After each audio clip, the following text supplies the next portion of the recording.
12 more weeks in Toronto. It's heartbroken. Locking the city down as much as any municipal government possibly could will save lives. So far, 19 deaths in Toronto. The fear is it'll get bad like New York City, where roughly 1,100 people have died from the virus. We must absolutely implement stronger measures. And so the lockdowns from coast to coast intensify. 4 people in Nova Scotia were fined $700 each, 2 of them for not standing 2 meters apart in public. In Ontario, if you're caught breaking rules and don't identify yourself, police will now add on a $750 fine. We're facing a ruthless enemy.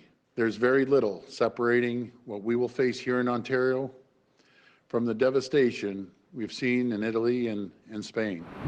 New research surveyed 900 Italians during the pandemic.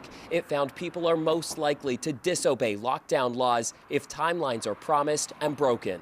They report they would be more willing to respect fewer rules, fewer guidelines, and even to transgress the law. He points to the U.S. president, who at first downplayed the virus. The credibility of the deadlines, of the end dates that they establish, might actually make a difference in making people comply and stay at home. Now Doug Ford knows I came out shopping. Norma McDowell is only teasing. She applauds her Canadian leaders. I don't think you can predict this kind of thing. It's like being in a silent war. It's just like to be grateful for what you have. Instead of celebrating this year, Albana is just grateful for his health. Chris Glover, CBC News, Toronto. Now let's take a look at the situation across the country. 129 people have now died, and Canada is closing in on 10,000 cases. The biggest jumps today: Alberta with 117 new cases, Ontario with its biggest one-day count yet, 426, and Quebec, which saw 449 new cases. But Canada's chief public health officer says those numbers tell only a part of the story. What you don't see with those numbers is when did these people get sick? What is the trajectory of this outbreak look like? And that's what an epidemic curve is. Canada's curve is subtle until early March. Then it skyrockets. That's the lag between infection and reporting. Now, we don't know how it'll end, of course, but we know of at least 2 potential outcomes. The path where Canada lets its guard down, overwhelming the healthcare system, or Canadians heed the government's warnings, flattening the curve, buying time. And for Canadians clinging to the idea that youth is a natural defense, look at these figures. About half of all cases are now people under 50. Vicadopia takes a closer look at the changing demographics. Every day is a challenge. Rene Segura landed in the ER after difficulty breathing. His condition worsened, so he was put on a ventilator, just like another patient in the ICU with COVID-19. Unfortunately, he didn't make it. And I guess that's when reality hit, that there's a chance I may not make it home. Segura is now recovering at home. Before this, the 41-year-old was otherwise healthy. His age group, people in their 40s and 50s, make up more than a third of diagnosed cases in Canada, followed closely by younger adults. And of those sent to hospital, about 1 in 8 are under 40. So it means that we're all susceptible. This U.S. researcher is looking at factors behind the differences in the spread of infections. We have U.S. and Canadian kids going down to Florida and crowding on the beaches. And that crowding continues today, at least at this popular park, which is supposed to be closed. The idea that younger people are somehow unaffected persists. Epidemiologists say they can spread the illness to others, yet that message may have been overshadowed by the fact that it's still the elderly most at risk. I believe many people in my profession, myself included, have dropped the ball a little bit on how best to communicate risk, outcome, and relative importance of this moment in history. That risk and where we are in this outbreak will be determined by the precautions we take or don't take, no matter the age. Vicadopia, CBC News, Toronto. The COVID-19 outbreak at a nursing home in Bobcaygeon, Ontario, has now claimed at least 2 more lives, bringing the total to 14 residents and 1 resident's spouse. I've been doing family medicine for 30 years and in nursing homes for all of that period. I've never had so many deaths in such a short period of time. This is just unprecedented. At least 24 staff members have also tested positive for the virus. Pinecrest is one of more than 24 seniors facilities in the province dealing with cases. So as we mentioned, Ontario's case count spiked today, and political and health leaders are warning the worst could be just around the corner. Thomas Dagla now with the fears on the front lines and the preps already underway. Yes, it's come to this. A makeshift hospital going up in Burlington near Toronto for fear the coronavirus will stretch regular facilities beyond capacity. Right now we are in the calm before the storm. We are essentially creating surge capacity based on the worst case scenario. The new structure will house up to 93 patients, freeing up space inside the hospital for more intensive care beds. Right now, Joseph Brant Hospital only has 5 patients in the ICU from COVID-19, but plenty more are expected, and not just here. There's very little separating what we will face here in Ontario from the devastation we've seen in Italy and Spain. Thousands of lives are at stake. Those countries worst hit saw their intensive care units overwhelmed. Ontario has 145 confirmed cases in ICUs and 340 more suspected. The case count is doubling every 4 days, with a surge expected soon, 2 weeks after March break travel. Sometimes in the next 4 or 5 days, some of them will be hospitalized and some of them may be going to ICU and be vented. Ontario's total number of confirmed cases keeps growing steadily. Compare that to BC, where the curve is slowly starting to flatten. You see that they are at peak, near peak. They've got this under control, and Ontario does not look that way. There's a backlog for Ontario test results, plus a need for better testing in general, says this epidemiologist, comparing vulnerable patients to sitting targets. If you're not doing good surveillance, this is like a shark swimming around under the surface of the water. You're only going to know about the epidemic once the paddle boats start disappearing. And that's the situation in Ontario. There may very well be the need for more makeshift hospital wards elsewhere before it gets better. Thomas Dagla, CBC News, Toronto. Okay, let's turn to Dr. Isaac Bogosh, an infectious disease specialist who's been helping us understand the pandemic. So, Dr. Bogosh, what is your understanding of where we're truly at? I mean, is BC really flattening? Is Ontario really getting worse? It's kind of hard to know right now, and certainly we all hope BC is flattening, but I still think it's too early to be optimistic that that's the true trend that it's taking, and we're going to need a little bit more time to see if that's actually sustained. And similarly, in Ontario and elsewhere in the country, in Quebec and across the board, we are starting to see the expansion of diagnostic testing. And in Ontario, for example, we're watching our Ontario work through that big backlog of tests. So it's kind of hard to interpret these numbers in a meaningful way.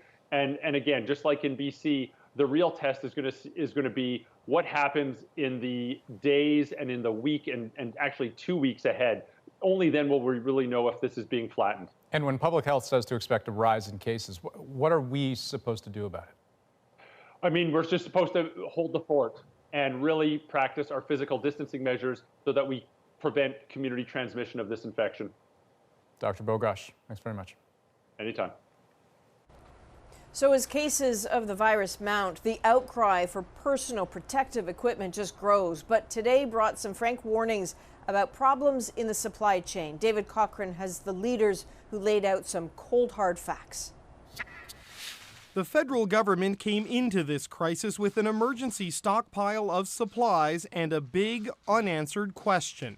Will it be enough? No, we likely did not have enough. I think federal governments for decades have been underfunding things like public health preparedness. And I would say that obviously governments all across the world are in the same exact situation. In the exact situation, and now all trying to buy the exact same things. There's a global run on the masks and gloves that every health worker needs. Supplies are being rationed in Canadian hospitals and are becoming increasingly hard to get on the market, even when you think you have a deal. There is a whole saga behind the scenes of inventory that doesn't exist, of orders that disappear, and quite frankly, of deliveries being purchased from underneath us at the plane by other jurisdictions outside of Canada. Those market conditions emerge as some provinces scramble. Hard-hit Quebec has burned through a year of supplies in a single month, showing just what the country is up against. Health systems were never designed for this kind of surge, and so that is the challenge. This is precisely why the government has signed deals with companies to make these supplies here in Canada. That global competition will only increase, and it's becoming more and more difficult to rely on other countries for help. David Cochran, CBC News, Ottawa. So that equipment destined for the front line, much of it for Canadian nurses who are charged with taking care of the sickest of the sick. But from all across the country, they're telling Wendy Mesley they don't feel safe doing that. This video was smuggled out to us anonymously from a big city Canadian hospital because we weren't allowed in. On the way to intensive care, you can see the visitor seats blocked off. The halls are empty. But one doctor told us they all know a tidal wave is coming. Colapsando las urgencias. This is the nightmare scenario. This New York Times video shows hallways in Spain jammed with sick patients, nurses making their own protective gear. And now, photos on Facebook suggest it's starting here. Patty Tamlin got SARS on the job in 2003. She's still an ER nurse, but now her husband is battling cancer. She says she would never quit, but if I do not have the equipment that I need to walk into a room, I have myself, I have my husband, I have my children and grandchildren that I need to protect ultimately. Dozens of other worried nurses told us they fear losing their jobs if identified. But one shared this email from her hospital advising, "We have roughly a 1-week supply of masks." Another nurse from Alberta told us that after they refused to do COVID tests without the N95 mask that used to be called for, this didn't go over well. I was made to feel belittled and my concerns dismissed. And an Ontario nurse posted this. Less than a month ago, I could have faced disciplinary action for wearing the same mask between patients, but now it's what we're being told to do. I'm not safe. My patients aren't safe. Linda Silas is head of the Canadian Nurses Union. We connected over Zoom. So Linda, some healthcare professionals that we've talked to are suggesting that we're in a global crisis, that nurses just need to share the pain, share the risk. We're not going to share the pain or the risk with our lives. We work in that field knowing we need to be there, especially in these times of pandemic and other emergencies. But to do that properly, we need to be protected. So as you can see, nurses are begging for more supplies and tell us that if we don't better protect them, we could end up like other places in the world where they are now begging for more nurses. Wendy Mesley, CBC News, Toronto. Different provinces and cities are taking different approaches to managing the virus. Anita Bath is looking at what's happening in communities across the country. Adrian, let's start in Quebec this hour, where, as you heard earlier, more travel restrictions have been implemented. Travel has been limited to and from the regions on your screen. Patrol officers will be randomly stopping people to make sure you meet the criteria for essential travel, and if you don't, you'll be asked to return home. And despite mounting calls to lock down the island of Montreal, the Premier says that's not going to happen. If we decide one day to do that, we would need to close also the suburbs, because north and south of the island of Montreal, there's a lot of traveling. In Ontario, the city of Windsor has laid off nearly 550 employees. This is mainly people who work at arenas, pools, and community centers. The mayor says this isn't about saving money, but it will save $135,000 a week. I think it's fair to say we're all dealing with the situation that's in front of us today. Could things even change, a month or 2 months down the road? Maybe. But we're trying to deal with the situation we see at least over the next month and make reasonable decisions on how we're going to position this organization to continue to function. And the Ottawa Senators say 4 members of the organization have tested positive, bringing the total to 6. 2 members of the Colorado Avalanche have also tested positive. Adrian? One of the last places you can interact with people face to face these days is at the grocery store. But employees and officials are warning it's not supposed to be a social event. Kayla Hounsell explains. This Toronto grocery store is taking physical distancing so seriously, it's hired bouncers. I've worked at bars for 20 years. Now she says people are treating it like it is a bar. So they'll be standing on either side of a display, so they're still the 6-ish feet away, but they're chatting. And officials across the country say socializing at the grocery store is not okay. The reckless few, shame on you. We've had it. One person, one trip each week. Don't take your children with you unless there is really no alternative. And please don't let them lick the handles on the shopping cart. Oh, we're tired. We're not going to lie. This store owner says most of his customers are respectful and appreciative, but he stresses people really need to stop shopping in groups. If somebody's coming with their spouse or with one of their kids or something, it's okay today, we would tell them, but next time if you could please shop solo. Some grocery store employees concerned about appearing on camera for fear of losing their jobs say they have been verbally abused by angry, frustrated, and impatient customers. They say they've been yelled at, even sworn at, and accused of overreacting as they try to enforce physical distancing measures put in place by their employers. Their union says they don't have to tolerate such behavior and should report it. And we say, customers number one, right? They come first. But I don't think in this case it's true. And safety measures are not just to protect customers and employees. Consider this. Lisa Walsh is a severely immunocompromised transplant recipient. 3 of her immediate family members work in grocery stores. You could pass it on to me or an elderly person and never know it, and you could be responsible for that person's death. A message from someone really afraid of the so-called reckless shoppers. Kayla Hounsell, CBC News, Halifax. Well, today is the day a lot of Canadians were dreading, rent day. So tonight, we're taking a closer look at your money concerns. Many people live paycheck to paycheck. Should we pay April's rent? Ahead on The National, the experts answer your questions. It's just surreal, actually, knowing that I'm in a disaster zone in New York City. And tens of thousands of healthcare workers descend on the U.S. epicenter of the pandemic. And later, a stranger drops off envelopes of cash for grocery store workers, and the story doesn't end there. They said, no, let's pay it forward. We're back in 2.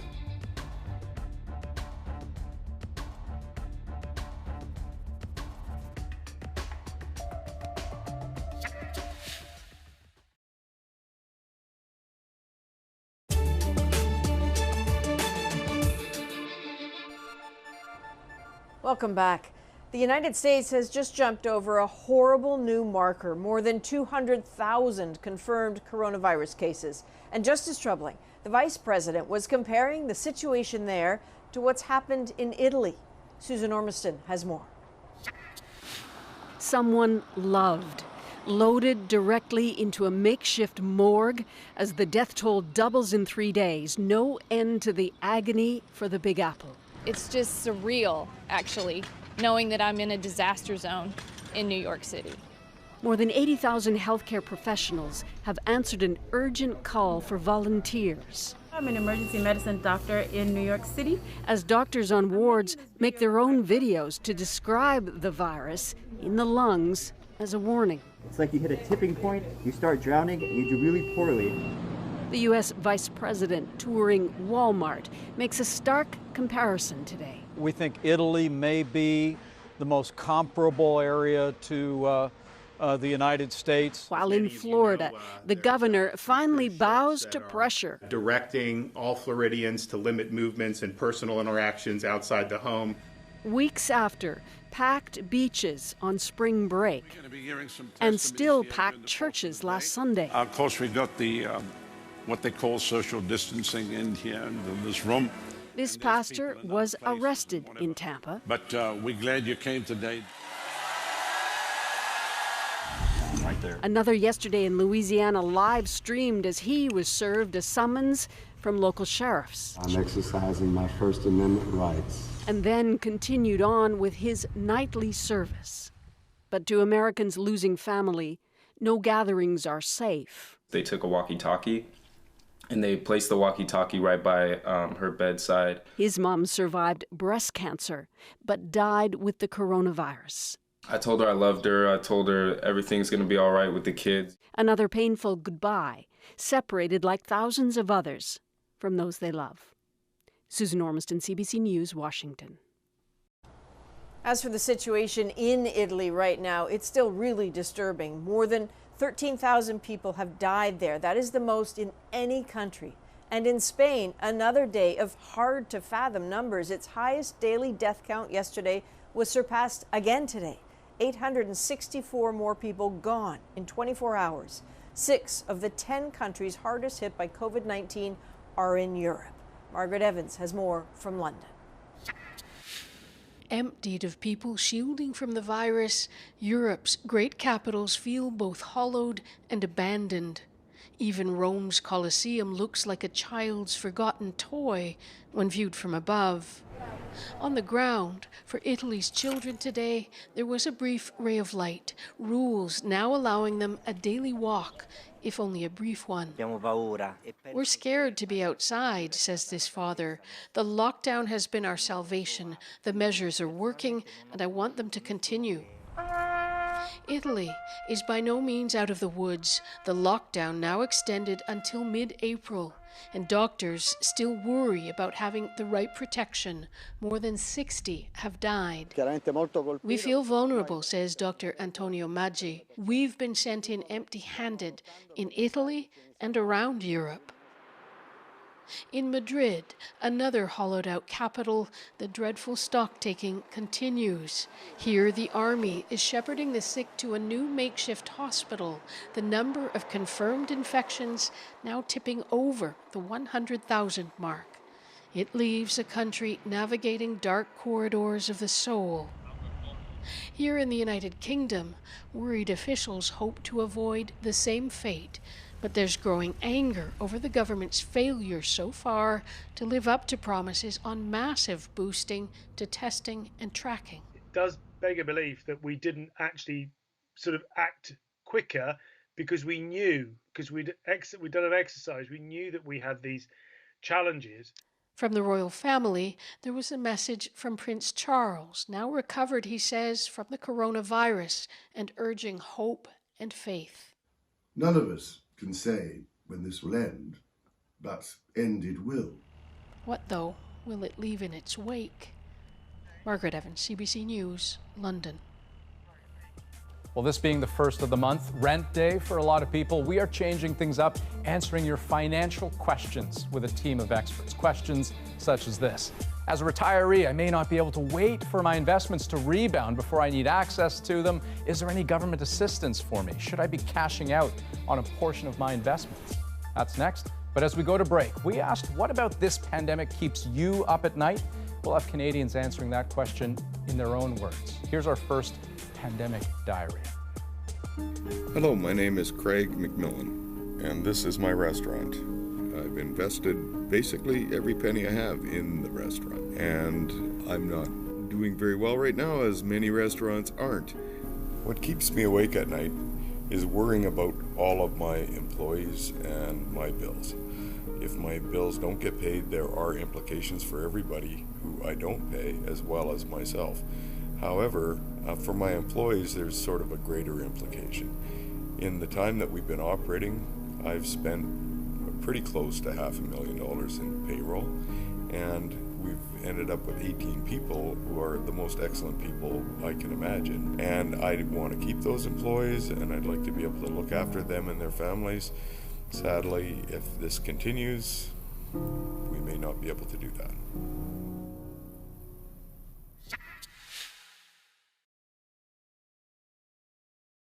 CBC Listen. Hear it all here. Download today.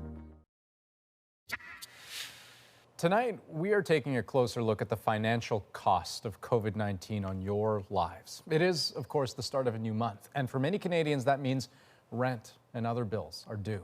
Something made even more challenging than usual in these uncertain times. Peter Armstrong looks at where things stand and where they might head next.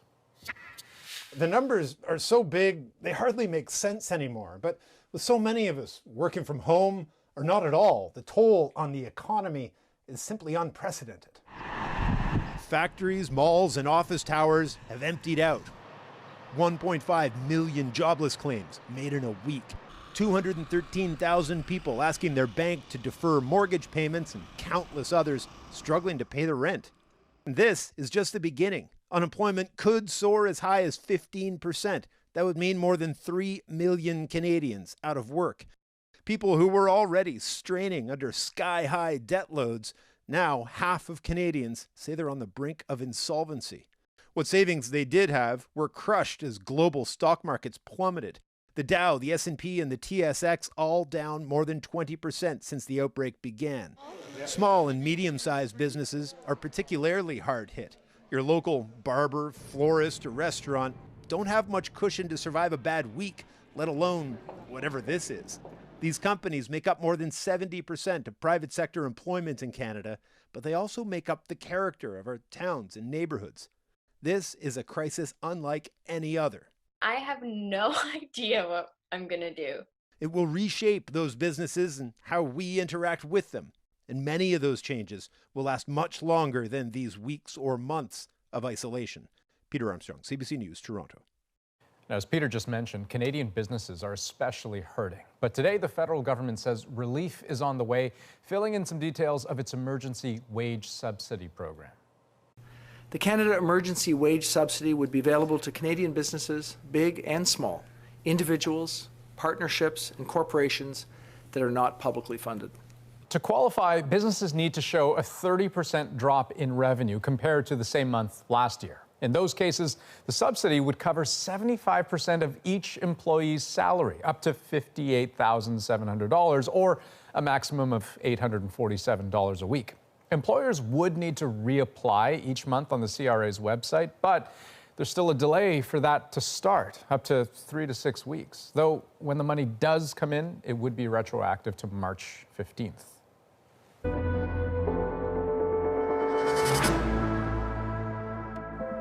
Well, this is typically the part of the program where we bring in our panel of doctors, but tonight we are doing things a little differently. We're still taking your questions, but we're focusing on what COVID-19 means for your finances, for your bottom line. And here to answer your questions, 3 personal finance experts. David Sung is in Vancouver, Carrie Taylor is in Vernon, BC, and Tim Sesnick is in Burlington, Ontario. Hello to the 3 of you, and we'll dive right in with our first question, and it comes to us by video. My name is Wendy Young. I'm 46 years old. I own a laser and wax bar in downtown Toronto. My biggest worry is, what do I sacrifice between my personal life and my business? Something has to give. Boy, so Tim, the specifics will be hard to get into, of course, but even just strategically, how should she try to answer that question? Well, you know, Andrew, I think everybody needs to sit back at this point in time and ask themselves the question, where am I spending money, both in my business and personally, and what are really my needs and what are my wants? When it comes to wants, I think we all need to sit back for a second and say, maybe it's not time to spend money on wants, but maybe what we're just focusing really on the needs instead. I think also when it comes to, do you spend money in your business, do you spend personally? Keep in mind that as you spend money in your business, you may be able to deduct those costs, which actually may be able to save you some taxes. So keep that in mind. May not be the right answer for everybody. I think people should be talking to their tax advisors about that. But right now, ask the question, what is my greatest need right now, and how can I best meet that need? And that should help you to guide the decision as to where you're going to spend money personally or in your business, and where should you really cut back. All right, Carrie, we'll have you field this next question. Have a listen. Hi, my name is Aisha. I'm a 4th-year student at Ontario Tech University. My question is, many people live paycheck to paycheck. How are they expected to survive waiting for benefits to kick in with little to no savings put aside? We've gotten that question an awful lot. How the heck do I make ends meet if I don't have the money to do it? It's a big question, and for sure, a lot of Canadians were stretched to the limit before this crisis, and they're absolutely stretched now. First and foremost thing is, don't worry about your credit score, your credit report. The most important thing is your health.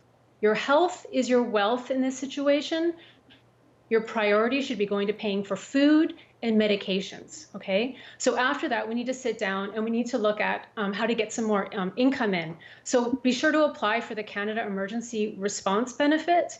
Go to my CRA when it's available April 6th and apply for it. It's about $2,000 a month for up to 4 months, and that can help a lot make ends meet. The second thing is you need to look at what your expenses are right now. This is serious. So look at what your debt repayments are, look at what services you pay for, and pick up the phone and see if you can get some relief with your service providers and your financial institutions. Many of them have financial relief plans in process. Now, the third thing to do is I'm really concerned that people living paycheck to paycheck are going to hit up the payday loan circuit. This is a stopgap measure that is just going to become more painful in weeks to come. Because if you borrow like $400 this week, the interest rates are so high, it's going to balloon to $400, $500, $600 in weeks from now. And it's just going to make a hard situation worse. So if you're unable to use these benefit programs that are coming in as a stopgap measure to help your income and ease out your expenses, I would recommend, don't be afraid. Pick up the phone and call a licensed insolvency trustee. These are good people with great ideas that can help you mitigate collection callers and help deal with these financial pain points before they get worse. And a lot of them can give a free consultation, so they can help take your exact situation and see what to do. And some of them may say do nothing because the courts are closed right now. Right. And you mentioned the response benefit, and there is going to be another question a little bit later on the CERB. But David, here's one that I'll throw your way, and we'll try to put this one up on the board for you. So as a retiree, I may not be able to wait for my investments to rebound before I need to access them. Is there any government assistance for me? And should I be cashing out on a portion of my investments? There are a few measures, but let me start with one measure that there will not be, at least in my best guess. There is no measure to help people prevent losses from their investments declining in value. But let me start with the good news. The good news is over the past 90 years, there's been many stock market crashes and many bear markets. And after each one of these, including the tech bubble and the credit crisis, which in each one of those, the markets declined over 50% in value, and we're nowhere near that right now. After each one of those, the market has gone on to new highs. So I put that out there as the good news. It's really important for investors in any portfolio design to ensure that the income that their portfolio generates, interest, dividends, and other portfolio income, that provides them with the cash flow that they require so that they don't put themselves in a position to cash out investments. Having said that, if you plan a income stream that involves drawing down on capital, then you're going to want to know that your portfolio has capital in a safe place, such as bonds and fixed income. And so those are some of the things that investors should take the time to relook at with their advisors to ensure they have the right portfolio design.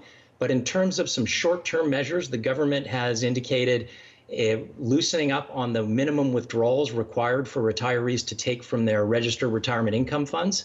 That slows the forced withdrawal from a portfolio, helps to mitigate losses.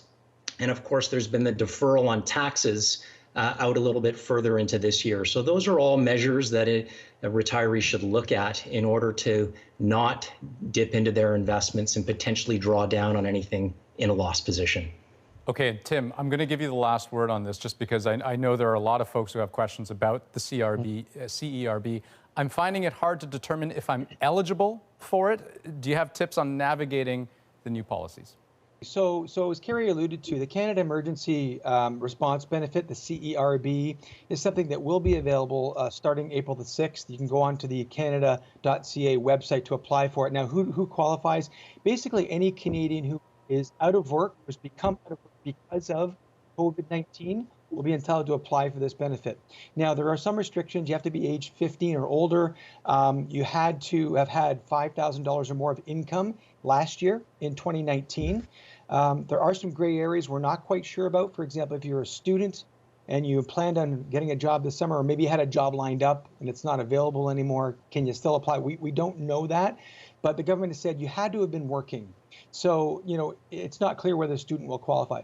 But if you were working and you've been out of work for 14 days, my best advice is this. If you're not sure, apply for it. And you go onto the Canada website, and you can apply there starting April the 6th. To the three of you, Tim, Carrie, David, thanks so much for your advice. Now, tomorrow night, our panel of doctors will be back here as usual, taking your questions about the COVID-19 pandemic. So send us any you've got, either through Instagram at CBC The National, or you can send us an email at covid@cbc.ca. And just be sure to put The National in the subject line. Next, a closer look at the detective work that goes into tracking the virus in the name of stopping the virus. You'll meet the contact tracers who literally follow the virus from person to person, why you may be called into action. But first, the Getty Museum in Los Angeles may be closed, but it set up a challenge for people who can't visit to recreate a work of art using whatever they have at home. Well, thousands have responded. Here's Vermeer's The Astronomer. This is Norman Rockwell's Girl with a Black Eye. And Sarah Johnson from Kelowna, BC, took this portrait of an Italian girl. The camera on my iPhone was timed so that I had enough time to set the thing, pose, and I took about 10 pictures, and then I was like, okay, that's it. I can't stay here all day. Getty called the recreations ingenious and hilarious, and a bright spot during a tough time.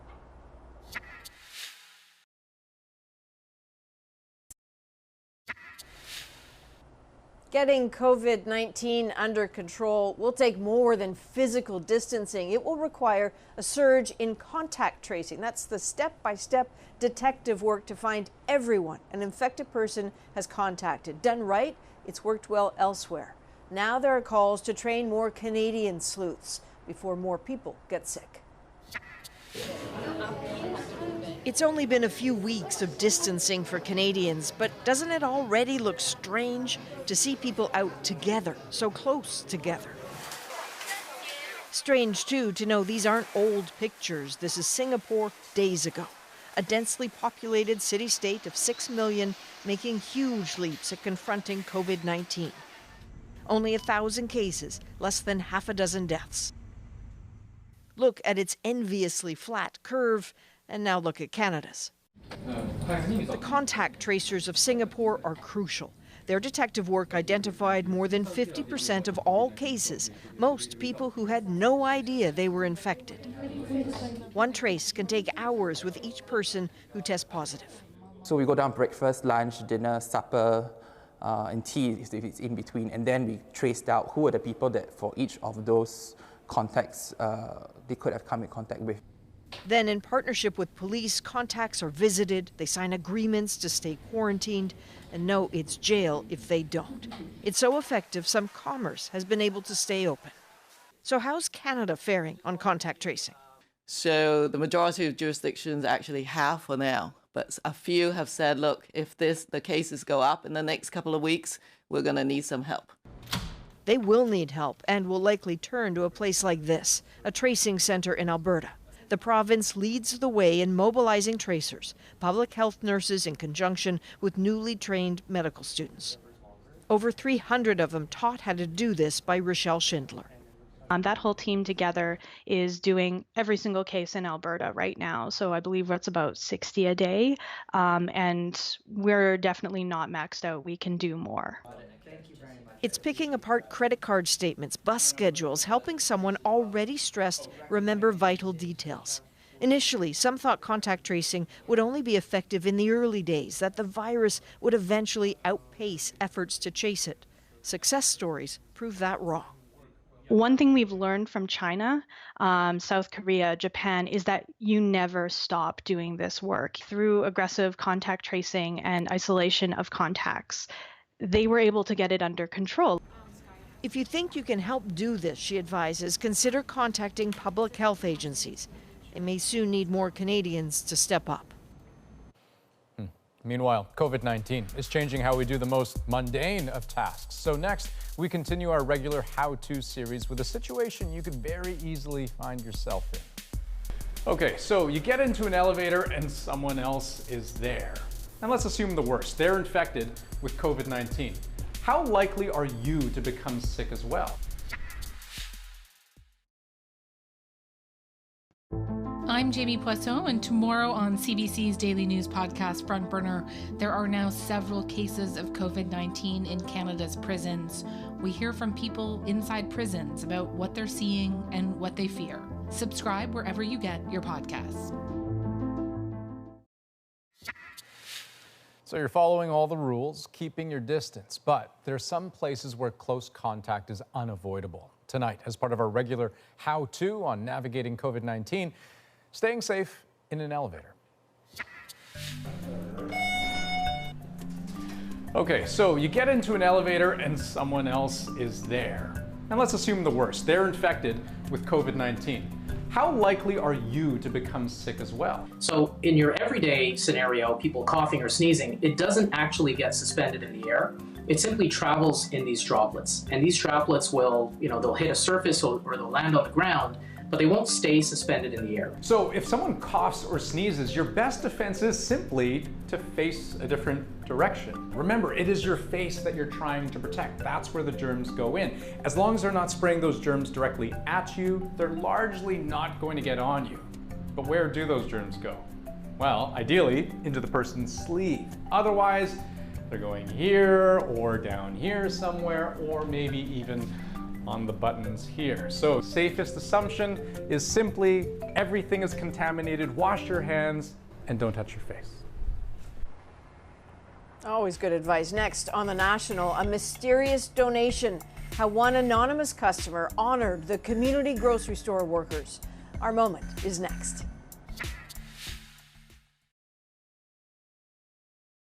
CBC Listen. Hear it all here. Download today. Well, these staff here aren't just grocery store workers. They're some of the heroes who keep coming to work day after day after day. Now, one of their customers wanted to acknowledge their work and so dropped off an anonymous gift just for them. And the acts of kindness did not stop there. It's our moment. So we had a customer come in and they dropped off 10 envelopes. Each envelope had a little saying. It would say, thanks for working, thanks for working during COVID-19. Each one of them that I opened had $40 cash. We came up together as a team and I said, we have $400. We could use it for staff. And they said, no, let's pay it forward. And we thought, what a better time than to do 4 seniors for $100 worth of groceries each. The surprise thing was, well, wow, somebody recognized us coming to work during this. We were all blown away that somebody, did this for us, and we just wanted to make sure we put it back out in the community. And Patty says she's not at all surprised that her staff did that's just the sort of people they are, and very clearly the act of paying it forward is definitely going to be the sort of thing that gets everyone through this. Yeah, well, whoever said money can't buy happiness, huh? You spend it like that, and it'll bring it in spades. That's The National for this April 1st. Good night. Good night.